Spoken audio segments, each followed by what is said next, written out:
Hey everybody, it's Jason Blaha here, and someone made a comment. You know, I always occasionally get similar comments like this, and some people will take this opinion and they honestly feel that I'm a dream killer, that I'm destroying people's dreams, that I'm trying to hurt people's dreams, and that, this will stop people from training. And the truth is, it's anything but. But the person is saying, look, a lot of people are inspired by Zyzz and Arnold and whatever to train. Who are you to tell them that maybe they won't reach their goals? So let me put on my +5 out of weaponsmithing, work on skilling up my crafting a little bit, and let's talk about this, because this is an interesting point. And I've had to evolve as people, and my answer to some of this is that everyone who starts lifting is going to have to evolve. Especially if you start lifting at 18 or 20 or whatever, your reasons for lifting are going to have to change at some point in your lifetime. Just like your goals with everything else in life change and evolve as we grow and evolve as people.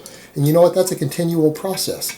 I'm probably not going to be the same man at 50 that I am right now at 40. That's reality. Who we are, what we want, what we do, our motivations are not stagnant. We're living, evolving, changing beings. Every single one of us. Every single one of us. And that's the point I'm making with some of this, is for people to say, okay, maybe I started training for one reason, but that's going to evolve over time. And take me, for example. When I first started YouTube, I had come back from a very, very long illness. I spent 10 months in bed sick. I've covered this a lot in the past. Had to spend several years without training due to doctor's orders. And whatever rumors are out there on the internet are irrelevant, because my medical records are my medical records. I don't care what rumors say about that. The truth is, I know what my doctors told me. I know what diagnosis is I have from multiple specialists. So whatever people say on the internet, completely irrelevant. But the point is, I came back from that, and I came back training to compete in powerlifting again because I needed a reason to train hard. And that was my motivation. I did all that. I competed, got my medals, got invited to Worlds. Then I quit competing. Now I focus on, especially now that I'm 40, on the big picture. How much can lifting help me as a person? How much can lifting help the world? We need to get everyone in the gym. That's the message I put out. We need to get everybody in the gym. Not for just one reason. We need to find people to have different reasons, different motivations. Now, what I'm going to point out, though, people who jump into this for these other things, purely for the aesthetic and because they saw Zyzz, and what Zyzz inspired them, Arnold inspired them. You know what? I'm 40. I've been watching this stuff for a long time. You know what I find? The people who jump into these things purely back in the day when I was younger, because they saw pumping iron, they wanted to train. All those guys I knew back then, when I bump into them on Facebook, when I talk to them, when I meet them again in the real world, none of them lift anymore. A lot of them have injuries. Well, let me ask you a question. If your reason for starting training is something that is an unobtainable goal, and it becomes a focus, and you get a lot of bad information, bad advice, you train stupidly, you get injuries, you get tendonitis, shoulder damage, whatever else, because you got bad advice and follow a bunch of ignoramuses and get hurt and quit lifting, is it going to benefit you 20 years down the road that you lifted for 3 or 4 or 5 years in your early 20s? Are you going to get any lasting benefits from that? No, all you're going to have is beat up joints and tendons. That's all you're going to have. You're going to have no health benefits, nothing to show for that effort other than nagging injuries. That's it. You would have been better off not touching a weight.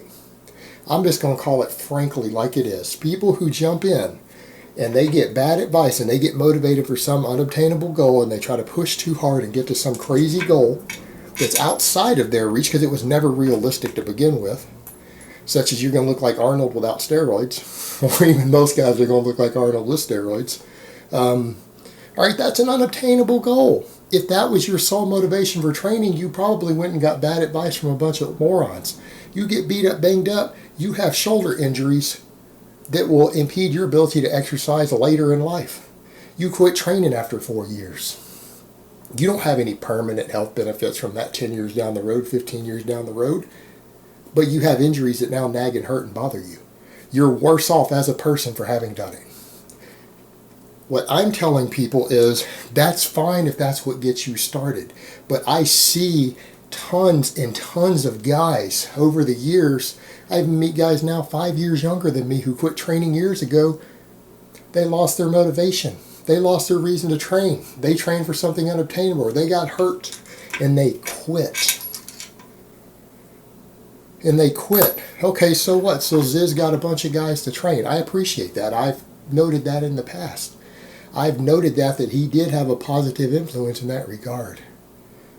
But any of those guys who just quit training later because they don't keep that drive, they don't keep their motivation because they focused on one reason to train and one reason only, they didn't evolve and they quit. Are they better off for it? Did Zyzz help them in any way at that point? No.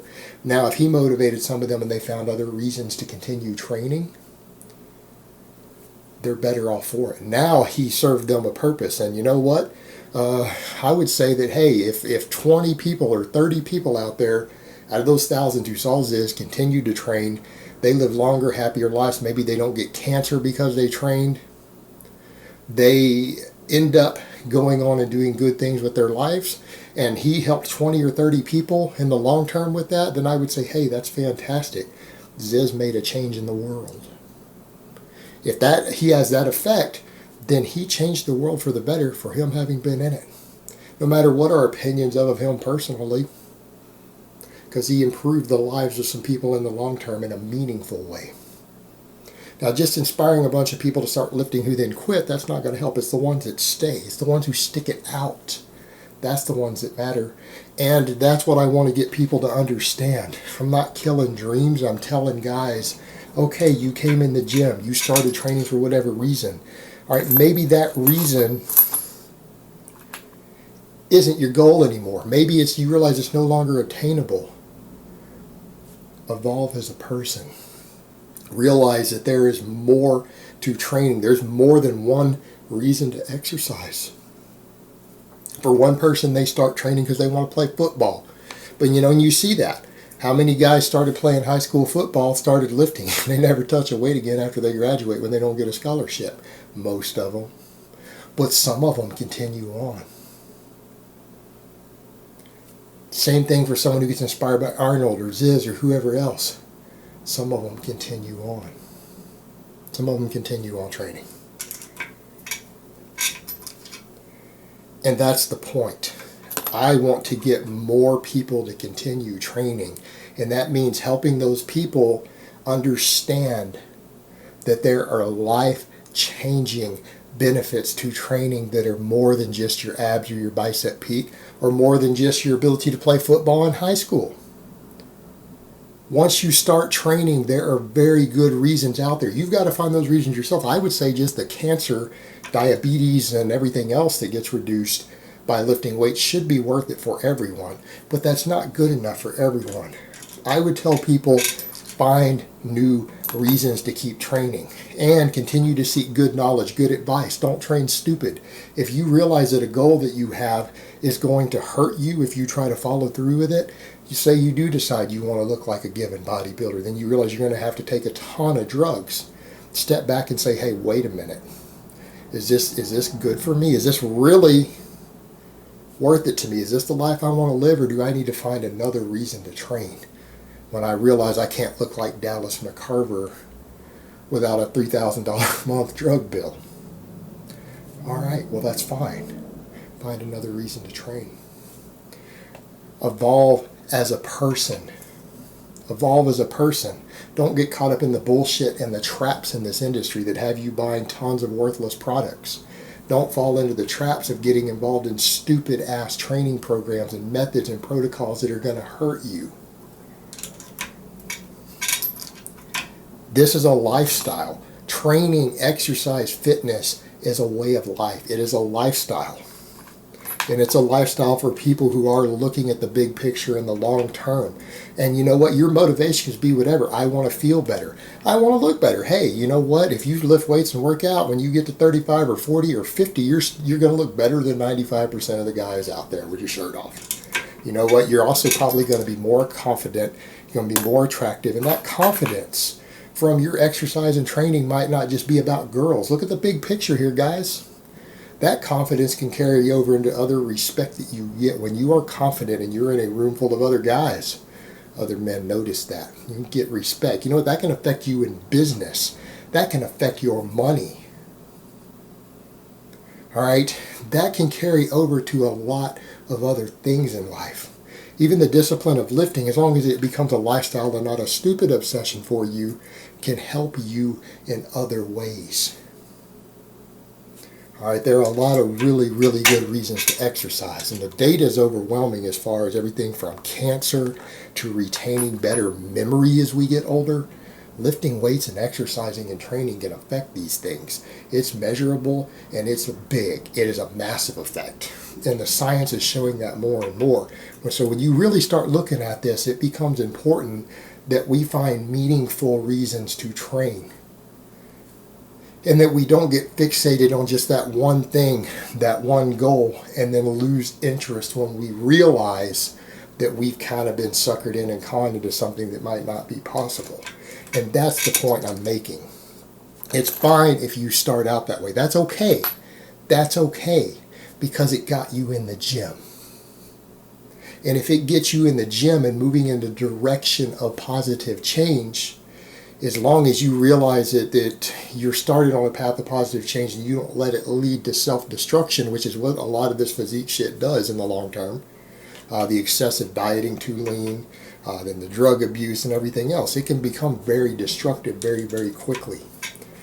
But if you can make these changes before it gets to that point, the fact that you got in for a reason that maybe was a silly reason, maybe an unobtainable reason, but it got you started and you evolve as a person, and you realize and you come around to realize there's different reasons to change. And you know what? It might change again for you in 5 years. In another 10 years, you might train for a different reason. But the point is, whatever reason you started for is not going to be the reason that you keep going. It probably isn't for most of us. Because the majority of people start for like either high school sports or they break up with a girl and they just want to get in better shape again to kill time or to attract women. Or they see some bodybuilder they get inspired by. People have different reasons that are short term. And those short term reasons can get you started, but don't rely on them in the long term to keep you going, because you really want to keep this up for the rest of your life. You're going to be better off if you do. And that requires us to evolve as people and to grow and to reassess what it is that we are doing and what we want out of life and to self-actualize. All right, guys, but that's really all I have to say on that today. I hope it's been informative, and I will talk to you guys next time.